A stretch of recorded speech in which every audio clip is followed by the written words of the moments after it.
ಎಲ್ಲರಿಗೂ ನಮಸ್ಕಾರ. ಅಲ್ಫೈನ್ ಅಕಾಡೆಮಿಗೆ ಸ್ವಾಗತ. ಈ ವಿಡಿಯೋದಲ್ಲಿ ನಾವು ಮುಂಬರುವ ಪರೀಕ್ಷೆಗಳಿಗೆ ಅತಿ ಉಪಯುಕ್ತವಾಗಲಿರುವ ಪ್ರಚಲಿತ ವಿದ್ಯಮಾನಗಳ ಬಗ್ಗೆ ತಿಳಿದುಕೊಳ್ಳೋಣ. ಆದ್ದರಿಂದ ವಿಡಿಯೋವನ್ನು ಕೊನೆವರೆಗೂ ನೋಡಿ. ಮೊದಲನೇದಾಗಿ 9K33 ಹೊಸ AK ಕ್ಷಿಪಣಿ ವ್ಯವಸ್ಥೆ. 9K33 ಹೊಸ AK ಮಿಸೈಲ್ ಸಿಸ್ಟಮ್, ಇದರ ಬಗ್ಗೆ ತಿಳಿದುಕೊಳ್ಳೋಣ. ಭಾರತೀಯ ಸೇನೆಯು ವಾಯು ರಕ್ಷಣಾ ದಳವು ಮಾರ್ಚ್ 30, 2025ರಂದು 9K33 ಹೊಸ AK ಕ್ಷಿಪಣಿ ವ್ಯವಸ್ಥೆಯನ್ನು ಒಳಗೊಂಡ ನೇರ ಕ್ಷಿಪಣಿ ಗುಂಡು ಹಾರಿಸುವ ವ್ಯಾಯಾಮ ನಡೆಸಿತು.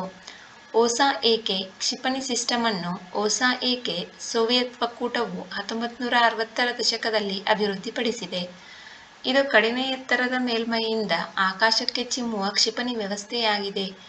ಈ ವ್ಯವಸ್ಥೆಯು ಅದರ ಚಲನಶೀಲತೆಗೆ ಹೆಸರುವಾಸಿಯಾಗಿದೆ ಮತ್ತು ವಿವಿಧ ಭೂಪ್ರದೇಶಗಳಲ್ಲಿ ಕಾರ್ಯನಿರ್ವಹಿಸಬಲ್ಲದು. ಇದು ಟ್ರಾನ್ಸ್ಪೋರ್ಟರ್ ಎರೆಕ್ಟರ್ ಲಾಂಚರ್ ಅನ್ನು ರಡಾರ್ ಸಾಮರ್ಥ್ಯಗಳೊಂದಿಗೆ ಸಂಯೋಜಿಸುವ ಆಲ್-ಇನ್-ಒನ್ ವೆಹಿಕಲ್ ಸೆಟಪ್ ಅನ್ನು ಒಳಗೊಂಡಿದೆ. ಇದು ವೈಮಾನಿಕ ಬೆದರಿಕೆಗಳನ್ನು ಸ್ವತಂತ್ರವಾಗಿ ಪತ್ತೆಹಚ್ಚಲು ಮತ್ತು ತೊಡಗಿಸಿಕೊಳ್ಳಲು ಅನುವು ಮಾಡಿಕೊಡುತ್ತದೆ.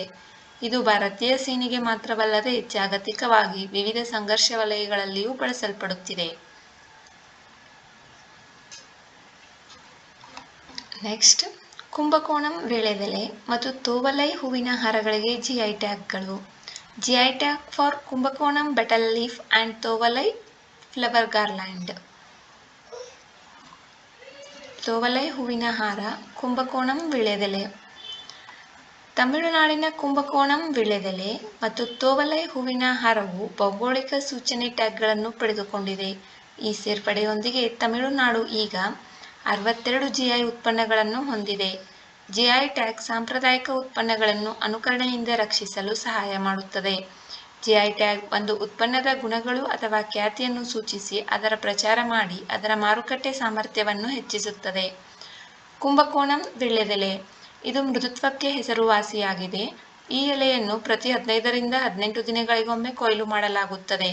ತಂಜಾವೂರು, ಕುಂಭಕೋಣಂ ಪ್ರದೇಶದ ವಿಶಿಷ್ಟ ಹವಾಮಾನ ಪರಿಸ್ಥಿತಿಗಳು ಮತ್ತು ಫಲವತ್ತಾದ ಮೆಕ್ಕಲು ಮಣ್ಣು ಈ ಎಲೆಯ ಅಸಾಧಾರಣ ಗುಣಮಟ್ಟಕ್ಕೆ ಕೊಡುಗೆ ನೀಡುತ್ತವೆ.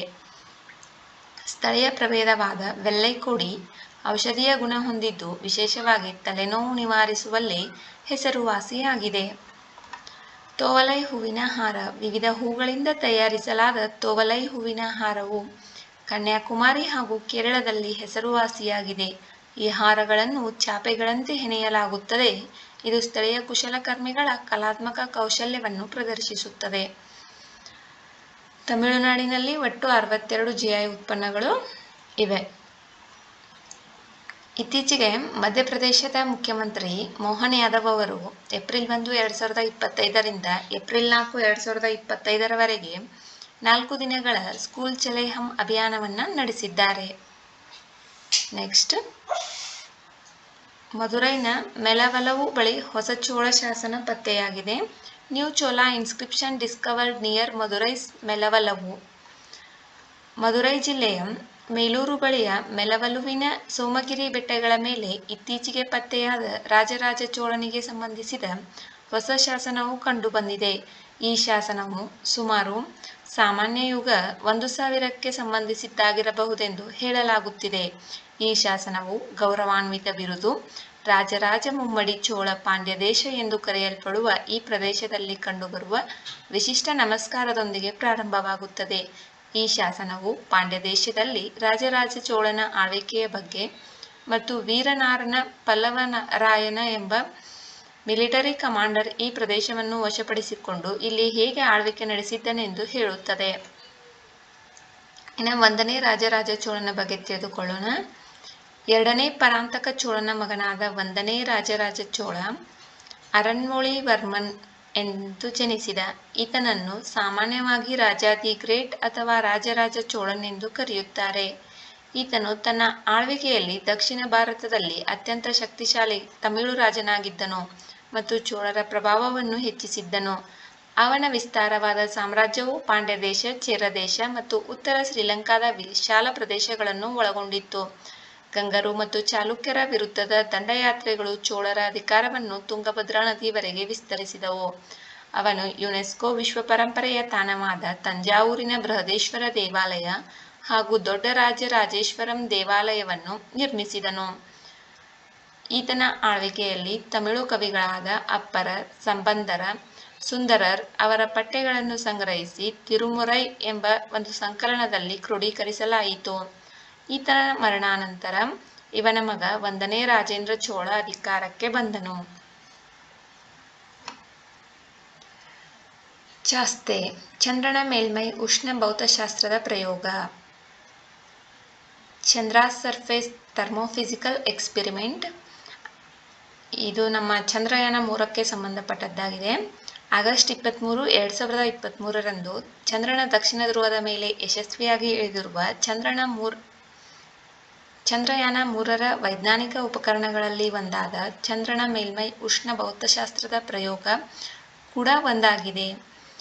ಈ ಉಪಕರಣವು ಚಂದ್ರನ ದಕ್ಷಿಣ ಧ್ರುವದ ಬಳಿ ಭೂಗರ್ಭದ ತಾಪಮಾನವನ್ನು ಯಶಸ್ವಿಯಾಗಿ ಅಳೆಯುವ ಮೊದಲ ಸಾಧನವಾಗಿದ್ದು, ಆಗಸ್ಟ್ 2023ರಲ್ಲಿ ಚಂದ್ರಯಾನ 3 ಯಶಸ್ವಿಯಾಗಿ ಚಂದ್ರನ ಮೇಲೆ ಇಳಿದ ನಂತರ ವಿಕ್ರಮ್ ಲ್ಯಾಂಡರ್ ಇದನ್ನು ನಿಯೋಜಿಸಿದೆ. ಚಾಸ್ತೆ ಪ್ರೋಬನ್ನು ತನ್ನ ಸೂಜಿಯ ಉದ್ದಕ್ಕೂ 1 ಸೆಂಟಿಮೀಟರ್ ಅಂತರದಲ್ಲಿ 10 ತಾಪಮಾನ ಸಂವೇದಕಗಳನ್ನು ಹೊಂದಿದ್ದು, ಸುತ್ತಿಗೆಯ ವಿಧಾನದ ಬದಲು ತಿರುಗುವಿಕೆ ಆಧಾರಿತ ನಿಯೋಜನಾ ಕಾರ್ಯವಿಧಾನವನ್ನು ಹೊಂದಿದೆ. ಈ ಶೋಧಕವು ಚಂದ್ರನ ಮೇಲ್ಮೈಯೊಳಗೆ 10 ಸೆಂಟಿಮೀಟರ್ ವರೆಗೆ ಇಳಿದು ಸೆಪ್ಟೆಂಬರ್ 2023ರವರೆಗೆ ಉಷ್ಣ ದತ್ತಾಂಶವನ್ನು ಸಂಗ್ರಹಿಸಿದೆ. ಈ ದತ್ತಾಂಶವು ದಕ್ಷಿಣ ಧ್ರುವದ ಬಳಿ ಈ ಹಿಂದೆ ಅಂದಾಜಿಸಿದ್ದಕ್ಕಿಂತ ಹೆಚ್ಚಿನ ನೀರಿನ ಮಂಜುಗಡ್ಡೆಯ ಉಪಸ್ಥಿತಿಯನ್ನು ಸೂಚಿಸಿದೆ. ಇದು ಭವಿಷ್ಯದ ಚಂದ್ರನ ಕಾರ್ಯಾಚರಣೆಗಳಿಗೆ ಒಂದು ನಿರ್ಣಾಯಕ ಆವಿಷ್ಕಾರವಾಗಿದೆ. ವಿಡಿಯೋ ನೋಡಿದ್ದಕ್ಕಾಗಿ ಧನ್ಯವಾದಗಳು. ವಿಡಿಯೋದಲ್ಲಿರುವ ಮಾಹಿತಿ ಉಪಯುಕ್ತವೆನಿಸಿದರೆ ವಿಡಿಯೋಗೆ ಒಂದು ಲೈಕ್ ಮಾಡಿ. ಮತ್ತಷ್ಟು ಮಾಹಿತಿಗಾಗಿ ನಮ್ಮ ಚಾನಲ್ನಲ್ಲಿರುವ ವಿಡಿಯೋಗಳನ್ನು ವೀಕ್ಷಿಸಿ ಹಾಗೂ ನಮ್ಮ ಚಾನಲನ್ನು ಉಚಿತವಾಗಿ ಸಬ್ಸ್ಕ್ರೈಬ್ ಮಾಡಿಕೊಳ್ಳಿ. ನಿಮ್ಮ ಸ್ನೇಹಿತರೊಂದಿಗೆ ಹಂಚಿಕೊಳ್ಳಿ. Thank you.